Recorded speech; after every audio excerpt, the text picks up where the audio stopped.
At Diverse Dividends, we spotlight the leaders who are shaping the future of finance in Canada. Welcome everyone and thank you for tuning in. I'm your host, Sara Loriot, Institutional Portfolio Manager at CI Global Asset Management. Today, we are joined by a woman whose mission is to transform our industry and to also create opportunities for success for women and for everyone really. I'm talking about no other than Tanya van Biesen, CEO at VersaFi, formerly known as Women in Capital Markets. So I just want to take a brief moment here to talk about my personal experience with VersaFi. And I can attest to the fact that they have been successful at achieving their mission because I've benefited from their powerful influence.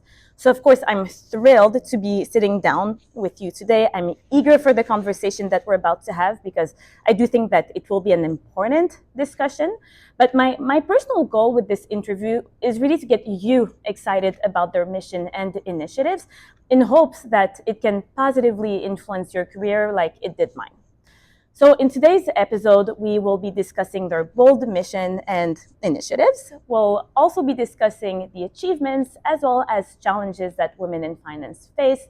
And we'll also be discussing how to drive lasting change in our industry.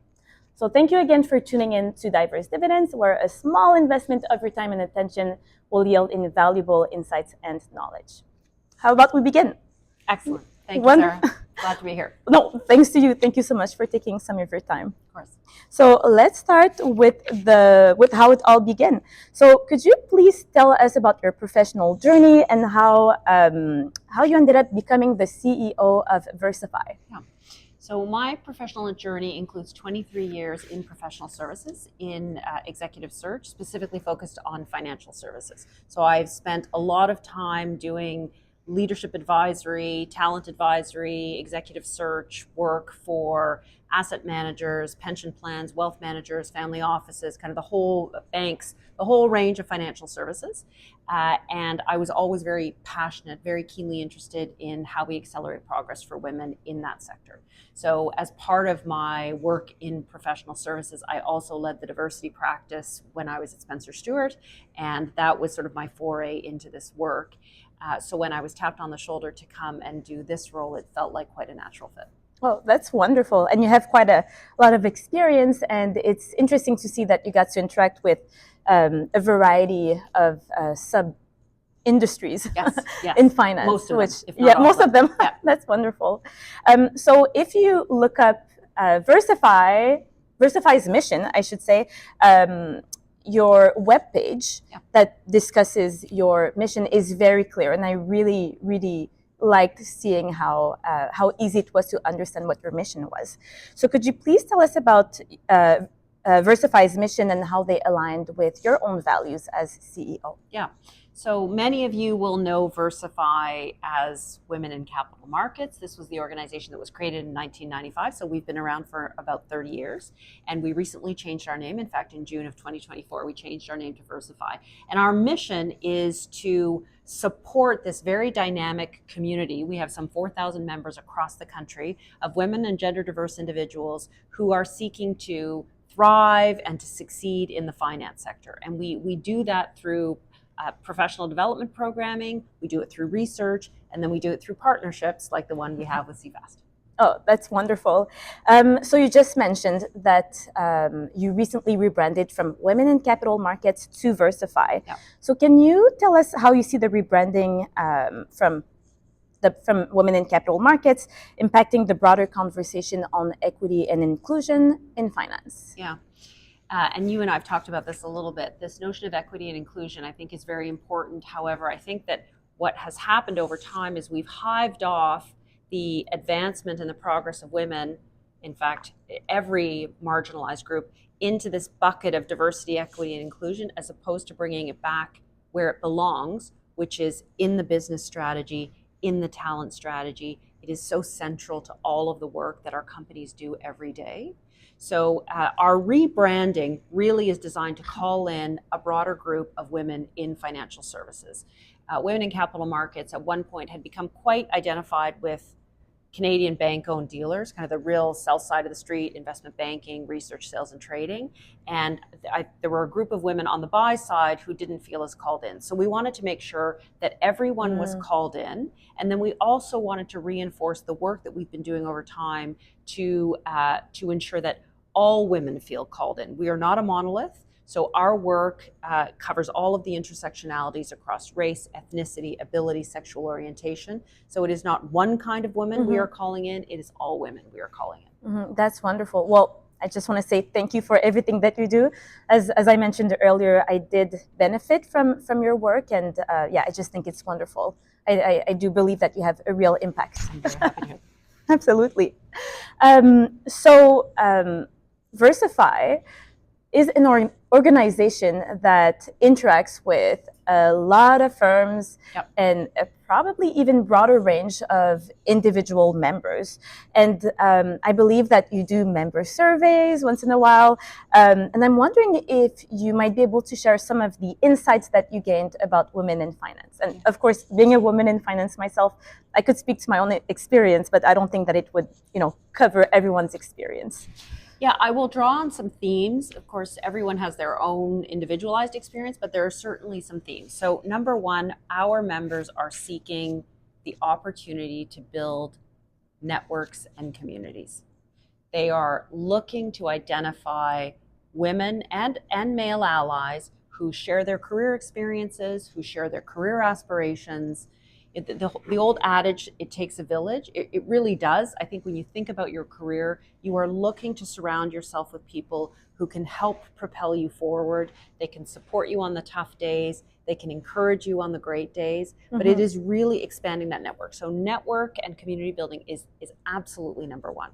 The second thing that our community is looking for is opportunities for further growth and development. So professional development that is going to help them accelerate their career progress. And while we offer professional development for women in the sector, I don't believe that professional development is only for women. I think we all benefit from professional development, but what we specialize in are those growth opportunities for women to accelerate their career. So those are the 1 and 2 things that our members are really looking for. Yeah, I mean, I love that you use the word community and how that community really includes everyone, because when it comes to supporting women, it's not only women supporting women, it's allies supporting women, it's everyone supporting women, and ultimately I do believe that everyone will end up benefiting from it. I'm glad you said that, because this whole exercise it's a business problem, it's an economic problem, it's not a women's problem, right? The opportunity for women to fully realize their potential in the economy, and every woman will make their own choice, as every man will make their own choice. So I don't believe this is a 50-50 exercise of outcomes. It's 50-50 exercise of opportunity. I just want to make sure that women have full access to the opportunity available to them in this critical sector in the country. And in order for us to realize the potential of that, it really is a business problem, which means we all need to participate in solving it. Oh, I couldn't agree more. Yeah, it's about helping women, but by doing that, it's helping businesses become more performant. So that's wonderful. So would you be able to talk about some of the initiatives that VersaFi has in place to help and support women, or initiatives that you're working on? Yeah. So we think about our initiatives sort of in 4 groups: professionals, students, allies, and then returners. And returners cover certainly professional women. But for our professional women, there are a number of things that we do. We hold events across the country. We have professional development programming, so those growth and career accelerators, that programming is very much in place. And then we have a professional mentorship program. So for women who are earlier in career or even mid-career that are looking for a mentor in the sector, they can access that. We will match them with a mentor that they will, sometimes it starts out as a year. Some people continue their mentorship program for much longer than that. So those are 3 key areas that we focus on for professional women. We also really speak to students. So we have relationships with 20 universities across the country through campus ambassadors, where we host events on campus.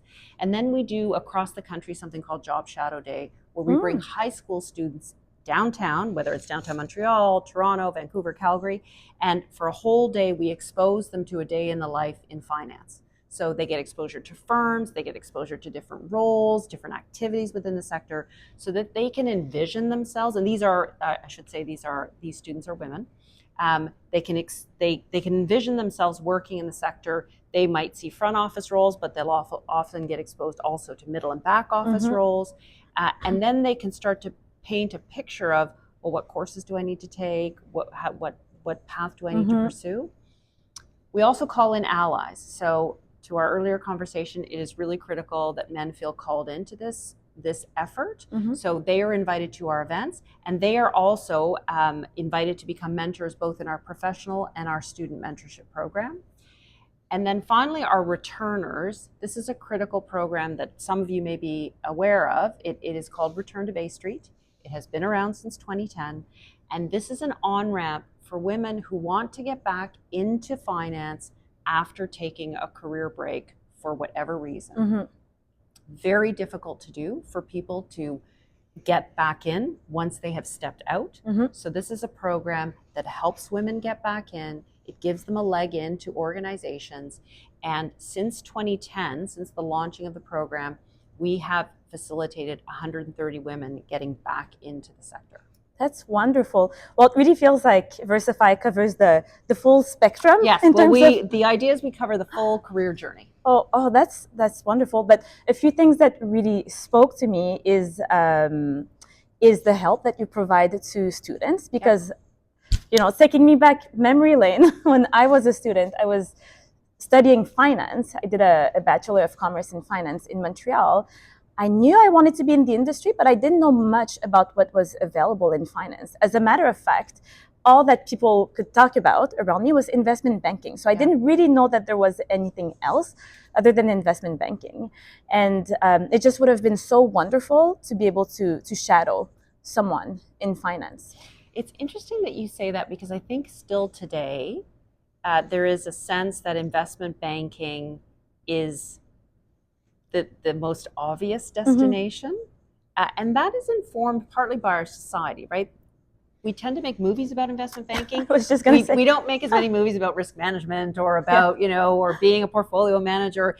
So all of those societal inputs, they impact how we all think about the sector. And so some of the work that we're doing is to almost undo those misconceptions or those more narrow perceptions of the sector. That's so interesting. I really feel a lot of empathy in how you built the program. It's wonderful to hear. So I've been in the industry for about 10 years. And I can attest to the fact that there's been a lot of change just, even over the last decade. But if I look at the bigger picture, I think it's fair to say that women have made significant strides in finance. But the reality is that there are still some challenges that women in finance face. So in your view, would you be able to discuss what you think are some of the most imminent challenges of our generation? So some of the challenges haven't necessarily changed entirely. I will point to a few. So what we hear from women in the sector today, and that is women at all career stages, is that they often feel that they don't have the same access to promotions, development opportunities, juicy clients or deals or portfolios that their male counterparts have. So that unequal access to really the networks that help to position them for those things, that is a big thing that we hear. We also hear that from women that the lack of flexibility or recognition that there are certain points in someone's career where they need flexibility. And I'm not talking about working from home. I'm talking about having the flexibility to manage a life, which often includes caregiving, whether it's children or elder care, plus your job. And that can kind of ebb and flow. So the inability to access that and have to always be physically present is a challenge.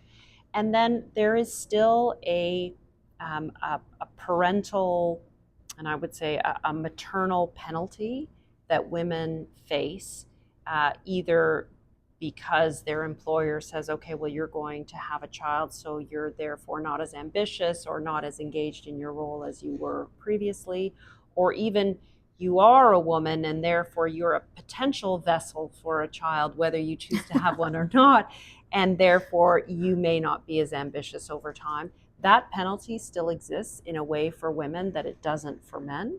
So we need to work on the perception of parenting, caregiving overall, and how in society we need to be able to blend that with our careers. I couldn't agree more. Especially the narrative on women being a potential vessel for having a baby, because should a woman choose to have a baby and while still remaining as motivated as she was prior to having a baby, means that she's doing the work while also creating a human. Yeah. Which means that you're a very hard worker. Yeah. And that's something that is very fresh in my memory because I just had a baby, and so everything that you said I can relate to. Well, and the research bears this out, right? We see very clearly when young women and young men are graduating from college and university, their ambition levels and how they articulate what they want to do with their careers, there's absolutely no difference. There is no discernible difference. And when they get into their careers, there's no discernible difference. But then something does happen. And it's a few years in to a woman's career where a perception is created, either because she does make a decision to go on leave or because there's a perception that she's no longer as invested in her career. And when in actual fact, then we have a compounding thing that happens where she loses some access to the networks that help her identify the next job opportunity or the next promotion or the next interesting portfolio, or even the ability to put up her hand for an interesting project. So when that starts to compound, you see significant outcomes that start to create gaps. Snowball effect. Yeah. But one thing that's interesting in regards to access, one thing that I've noticed with our generation, and I'm talking from personal experience, is fathers tend to take paternity leave now as compared to previous generation, and I think it's helping women. Yes, so it is growing, and I can't tell you how happy that makes me, because if we can remove this very gendered notion of parenting, we will start to see more equity. The most recent, or last year's, maybe 2 years ago, the Nobel laureate in economics, Dr. Claudia Golden, talked about the fact that there will be no equity at work unless there's equity at home. And that creating that balance, and first ensuring that men do take some meaningful leave, not just 2 weeks, but meaningful leave, and having the workplace support that, and seeing them come back and not be then falling behind in their careers, that's just as important as it is for us. Oh, absolutely. And speaking of equity, you mentioned women as being caregivers, right? So caregivers to babies, children, caregivers to aging parents. So I remember hearing the term sandwich generation, often referring to women being stuck in the middle, having to take care of children, or being, typically the main person, often the main person having to take care of children and aging parents, and while still having to take care of themselves. Yes.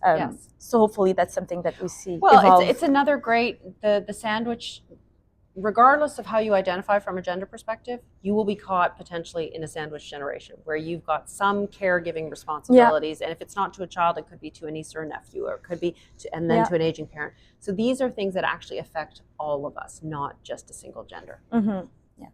Well, so now we discussed challenges. It feels like there is some light at the end of the tunnel for it all, but there's still a lot of work that needs to be done, and fully agree that everyone needs to be part of the conversation if you want things to continue advancing. But I would like to flip the script and now focus on the positive and discuss the achievements that women in finance have made over the last several years. So in your opinion, what are some of the most critical achievements for women in finance? So if you look at data in executive suites across North America, you will see from 2016 onwards, there definitely has been growth in women in executive suites. So in 2016, I think 16% of executive roles were held by women. In 2022, that went to 24%. It is growing. So that is good, because we also see that when there are more women in executive suites, there tend to be more women all the way down the organization. So that is positive. I think many of us would argue that that's too slow, but it is positive. We are seeing organizations like, whether it's CFAST, or I would say broadly, all CFA societies around the world have put a real focus on advancing women through the CFA program into portfolio management roles. I think there's been a lot of great research done to dispel this notion that women are not risk takers, or that women don't generate the same kinds of returns that men generate. All of that now, the data is surfacing. The research is being brought to light, the insights are being brought to light, so that people can actually see that these narratives that have been out there in society, they're actually incorrect, and we need to change the narrative so that that we can get rid of those notions. So that is very positive. We are also starting to see much more work being done on the gender wage gap. So there are still organizations where there are gender wage gaps. Like-for-like roles are not being paid at the same rate. So companies are really focusing on digging into their compensation information and closing those gaps, and remaining committed to closing those gaps, because each time a firm acquires another firm or adds on a portfolio management team, you have to continue to evaluate those compensation gaps. So that's very positive. So I do see things. I wouldn't be in this role if I was not a very optimistic person. I do see things changing. I think we still have a fair bit of work to do to get rid of some of the old tapes that we have been running. That's so interesting. And some of the changes, the evolution, I should say, that you've mentioned, that I've seen unfold in front of my eyes over the last 10 years. And one, I would say, would have to do with my personality. So just being a woman, a younger woman at the time, I would often be told that I was too smiley or too bubbly, and it really didn't work in my favor to be myself at work. Whereas now, it's all about embracing myself. And I hear from colleagues and managers that, it's great to have someone who's positive, someone who laughs, someone who smiles, because it just brings a different kind of energy. And it's so wonderful to hear that, because that's just who I am. But 10 years ago, I wasn't allowed to be that at work. That's a very interesting insight. I do think that there was for many, many years, and I know these women, in fact, some of them actually founded Women in Capital Markets, VersaFi. When they started work, you had to come to work in a suit, but a suit with a tie, like a suit akin to a man's suit. There was this whole need to conform to a male-centric culture. We still have some of that, but it's changing. It really is changing, and we are able to be much more ourselves and bring, quote, the true diversity to the table. It's so funny that you mentioned the story about the suit, because when I moved to Toronto, I'm from Montreal, and I got a bigger job in finance, I guess. And the first thing I did was I went to buy an expensive suit, but I made sure that I bought the most boring looking suit. So just gray, like just not me. Yeah. Right? And I swear I wore it maybe twice, and now I'm trying to sell it. So good for you. I will never be wearing it. Good for you. I love that you mentioned that story. I relate to it. Well, I love the conversation that we're having, but now I'd like to discuss how we can drive change in our industry. Yeah. So how can the finance industry in Canada leverage diversity and inclusion initiatives to not only support women, but also from a business perspective, enhance their overall performance and innovation? So again, I will say, stop trying to put this into a diversity and inclusion bucket, and really put it into your business strategy, put it into your overall talent strategy, because fundamentally this is what this is about. And I'll tell you the reason why I say that is because for over 30 years in this country, women have outpaced men in university graduates. So for over 30 years, there's really no reason why women would be underrepresented relative to men in all these important sectors, including all of finance and all of its subsectors. So put it into your business strategy. That's job one. Job two is when you are making decisions, talent decisions around advancement, promotion, who's going to manage the next portfolio, who's going to be on that deal, who's going to manage that client, these are critical talent decisions. So pause, because when we are under stress or when we are in a hurry, we will fall back on our biases. We will go back to our original biases. And by the way, we are all biased. So we are all part of a bias system. So I encourage you to stop. You have to slow down your decision making and think about, who do I have in the mix here? Do I have my usual suspects in the mix, or am I thinking more broadly about who could be in this pool of potential candidates? Are they aware of these opportunities? Have I talked to them about them? Is there a mechanism to make sure that they are aware about them? So really making sure that as a leader, you are expanding your pool and network of people that you go to, because otherwise we will just continue to perpetuate the same outcomes. So that is really, really critical. Ensuring that you give the opportunities to the women in your group to access professional development opportunities.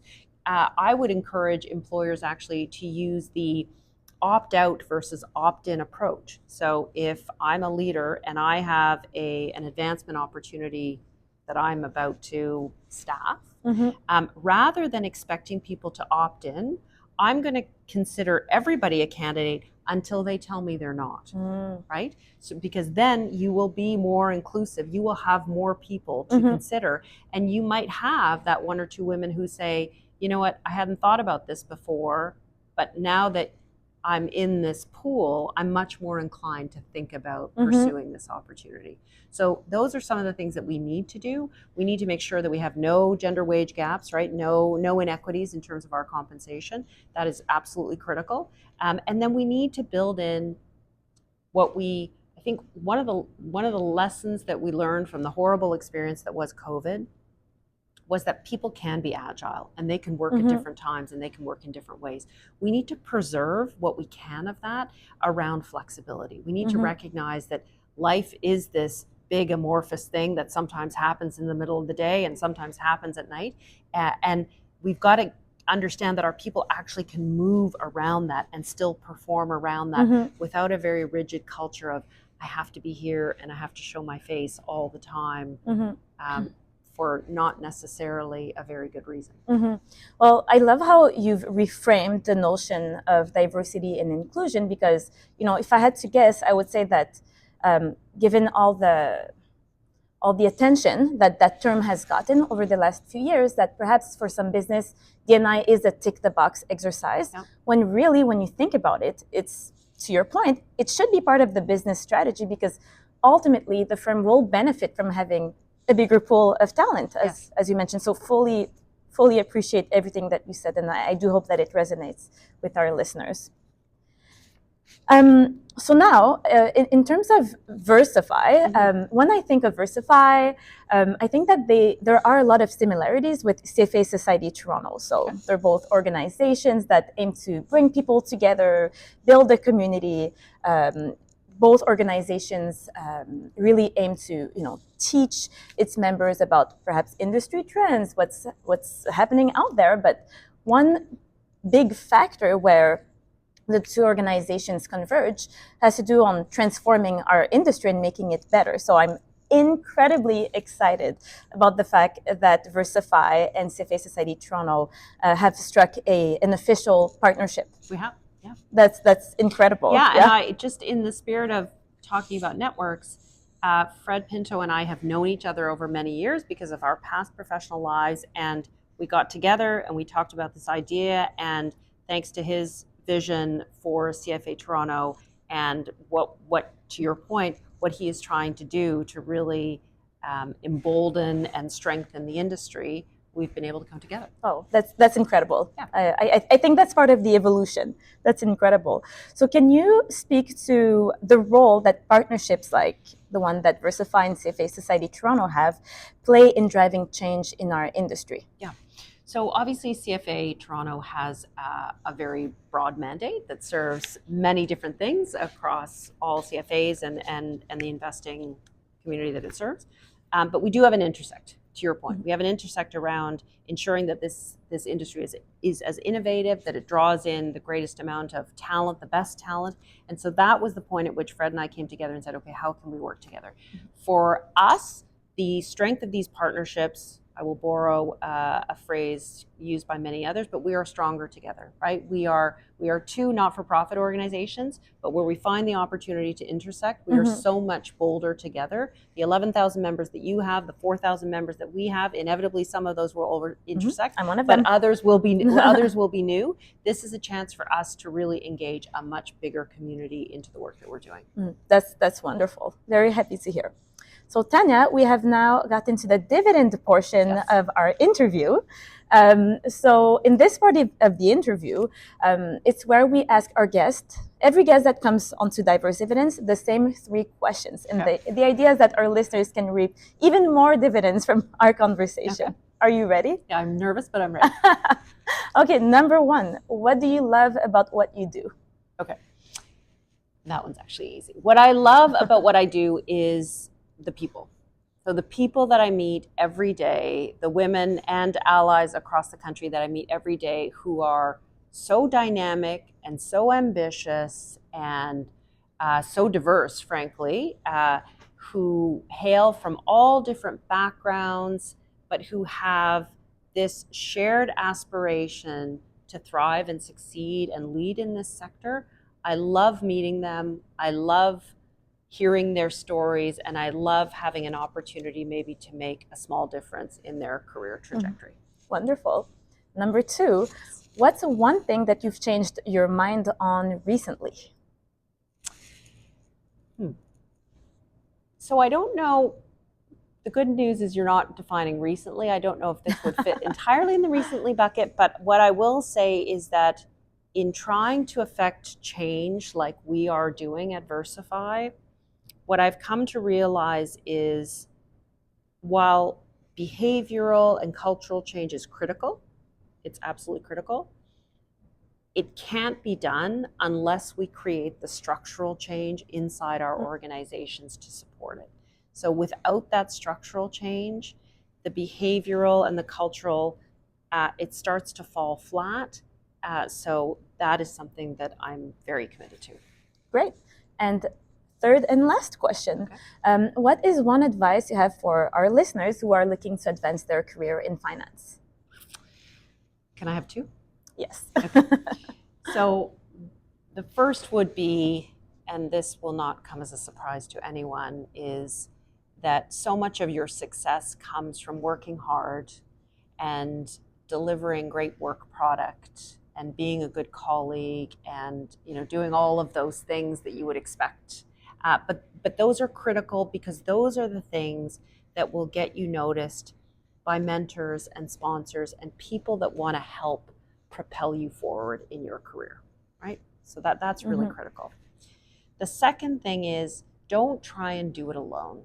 So get out and meet people in your sector. Don't eat lunch at your desk every day because you're not going to get noticed that way. Go out, meet people, meet peers, develop friendships, find out what other people are doing in other firms. Create that kitchen cabinet of people that are going to be your tools that really help drive you forward. Those would be my 2. Fully agree. And on that note, there are also lots of events that VersaFi has in place to get people together. Same with CFA Society Toronto, namely Women in Finance event or sustainability symposium. We have so many where we try and bring people together. Great examples of how people can get together and learn about what other people are doing, make friends for life probably, that will help. As I say, they'll lift you up on the bad days, they'll cheer you on the good days, but they're invaluable. Wonderful. Well, that was it for the questions that I had for you. Thank you so much, Sarah. Thank you so much for your time. I think that you've shared a lot of wisdom today, and I've definitely taken notes of a few things that you said. So thank you everyone for tuning in, and hope to see you next time.